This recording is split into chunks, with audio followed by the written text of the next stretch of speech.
It is totally possible to get accepted to your Master of Social Work even if you have no relevant experience. Many of the applicants that I work with worry about whether they are a strong applicant for an often competitive Master of Social Work program. Over the years, I have seen so many people from so many different walks of life get accepted to Master of Social Work programs. And they're able to get accepted because they're able to show the admissions committee how their career has given them both the soft skills and the insights needed to thrive in the program as well as in the field as a social worker. Master of Social Work programs themselves will often tell you that their application process is holistic. They're not just looking at your resume, they're also not just looking at your transcripts or a single other part of your application. They truly do want to get a sense of like you as a whole person and get a understanding of your insights and your motivation for becoming a social worker. I think the biggest mindset shift I really want to encourage you to think about is that if you are applying to a master's program, you have experience. Don't go into it thinking that you don't have any experience. You have probably worked at some point in your life. Maybe you've been working in a completely different field for a couple of years. Maybe the program that maybe isn't social work, but it's giving you skills that you can use to really stand out as an applicant. So what I want you to think about is two key areas. What soft skills from your last career can you leverage and talk about? And what insights did you have that motivated you to pursue your Master of Social Work?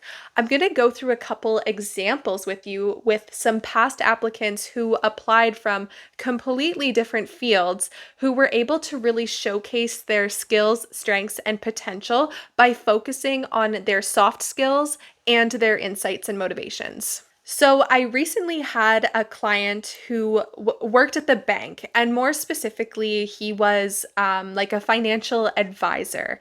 And at first glance, you would not think that being a financial advisor has anything to do with social work. But my first thought was, well, okay, as a social worker, you're working with clients. And if you're working with clients, you probably have gained a ton of skills that relate to social work. More specifically, like he was working with clients in one of the most stressful and important areas of their lives, which is money. Not only did he gain a ton of skills that will prepare him for social work down the road, but also he very likely gained a lot of insights that probably contributed to his motivation for pursuing social work.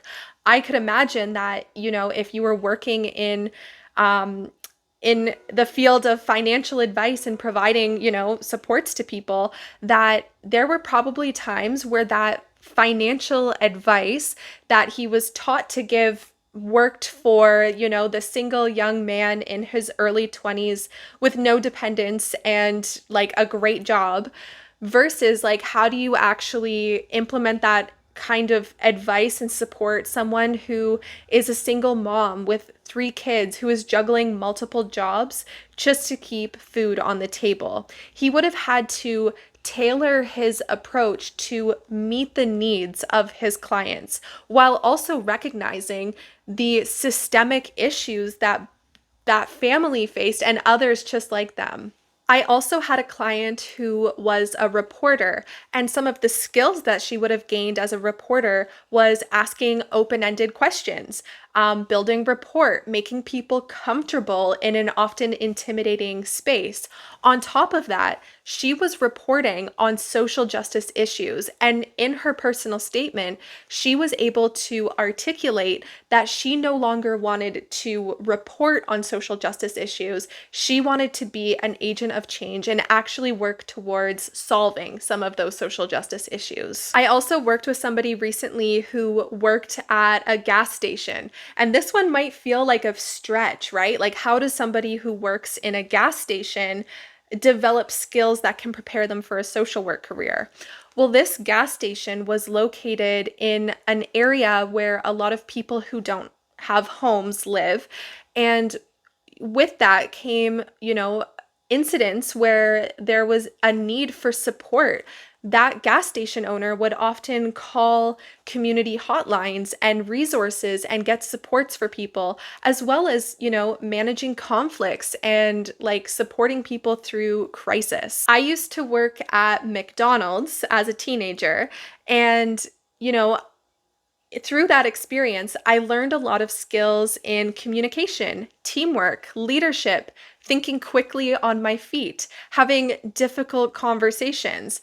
You learn a ton of soft skills that directly apply to social work. And in that experience, I'm not going to talk about how I managed the till or prepared food or, any of those activities. I'm going to focus on the leadership and the communication and the soft skills because that's what schools of social work are going to be interested in. So if a banker, a reporter, a gas station owner, and a cashier at McDonald's can talk about how their jobs prepared them to become a social worker, you can do it too. I don't care what your background is and how different it is from social work.